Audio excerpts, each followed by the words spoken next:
वकील साहब, जिस तरह से देखने में आता है कि हमारी जो प्राकृतिक संपदा है वो धीरे धीरे विलुप्त होती जा रही है। कई ऐसे तालाब हैं, कुएं हैं जो विलुप्त हो चुके हैं, कहीं पे कॉलोनियाँ कट चुकी है और पेयजल के स्रोत हैं धीरे धीरे ख़त्म होते जा रहे हैं। प्राकृतिक जो चीज़ें उन पर प्रहार होता जा रहा है।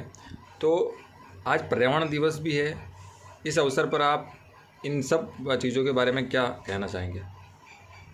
सबसे पहले तो मैं आपको ये बताना चाह रहा हूँ कि जो अपन फेसबुक पर आए दिन देखते हैं जैसे आज फला दिवस है, आज फला दिवस है, तो आज पर्यावरण दिवस के ऊपर भी मैंने काफ़ी बहुत सारी पोस्टें देखी है। लेकिन हम सिर्फ उन पोस्टों को पोस्ट करने तक ही सीमित रहे हैं। मैं जो कि पचपाड़ में रहता हूँ और पचपाड़ कहीं ना कहीं भवानी मंडी की जननी है। हमने देखा है यहाँ पे मेरी उम्र लगभग 50 साल है, तो मैं बचपन से देखता आया हूँ कि यहाँ कभी नदी 24-12 ही महीने बहती थी। सारा पेयजल का पूरा स्रोत कुओं से था। कई सारे कुएं गाँव में उस ज़माने में मौजूद रहा करते थे। मतलब लगभग आप 85, 87, 90 तक का ये समय देखें तो सारा पचपाड़ कुओं से ही पानी पीता और इतना पानी बढ़िया और मीठा हुआ करता था। इतनी मतलब वाटर लेवल इतना अच्छा था गाँव का।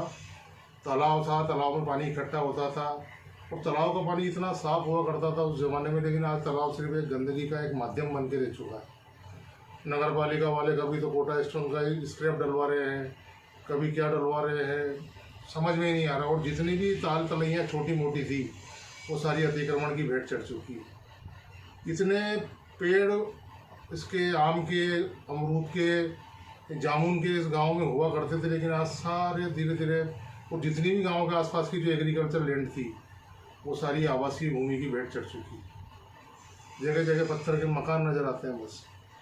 इसके अलावा पेयजल स्रोत इतना ज़्यादा डाउन हो चुका है इस गांव का, नदी तो गंदे नाले में तब्दील हो चुकी है। किसी ज़माने में मैं उस नदी में जून के महीने में नहाया हूँ, बहती नदी में, लेकिन आज सब वो चीज़ हमारे आंखों के सामने तो तकलीफ बहुत होती है। वकील साहब, भवानी मंडी पचपाड़ का शहरीकरण तो हुआ है समय के साथ साथ, लेकिन प्राकृतिक संपत्ति जो है, प्राकृतिक जो चीज़ें हैं जैसे तालाब हुए हैं, नहरें हुई, बांध हुआ, इनमें कहीं ना कहीं प्रदूषण के साथ साथ शुद्धिकरण की भी ज़रूरत है, क्योंकि यही पेयजल स्रोत है जो आने वाले टाइम में हमारे लिए एक कहीं ना कहीं कारगर सिद्ध होंगे। इसका सबसे अच्छा उदाहरण है पचपाड़ की नदी। यदि आप जैसे भी बारिश में नदी का फ्लो, नदी बहना चालू होगी तो पचपाड़ के एक पर्टिकुलर एरिया तक, पचपाड़ में जो पुराना बांध बंधा हुआ है वहाँ तक अगर आप नदी का पानी देखेंगे तो आपको बिल्कुल साफ नज़र आएगा। लेकिन जैसे ही पचपाड़ शहर के नाले आपको नदी में मिलते हुए नज़र आएंगे, उसके बाद से आगे की स्थिति नदी की और ख़राब होती जा रही है। कहीं ना कहीं केमिकल है, जो भी है, सब कुछ मिल रहा है उसको। तो ये नदी आज भी कुछ हद तक कहाँ तक कितनी सही है ये आप बारिश के बाद आप इसको देख लो। लेकिन जैसे ही पचपाड़ के बाद इस नदी का स्वरूप है वह गंदे नाले का हो चुका है। तो ये कहीं ना कहीं हमारी लापरवाही है, हमारी कमजोरी है और हम इन्हें सारी चीज़ों को मतलब संक्रमित कर रखा है। या गंदगी का जो भी देखने में आ रहा है उसका सबसे बड़ा कारण तो इंसान ही है।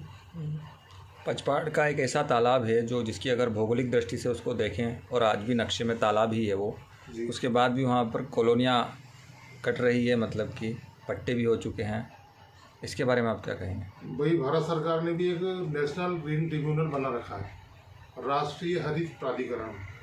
तो वो इन सब चीज़ों के लिए काम करता है कि जो नेचुरल चीज़ें हैं, पानी के नेचुरल सोर्सेज हैं, वो नेचुरली रहे, उन पर कोई ऐसी एक्टिविटीज़ ना हो रेजिडेंशियल, कॉमर्शियल, इंडस्ट्रियल वाली, मतलब उनको आपको संरक्षित करना है।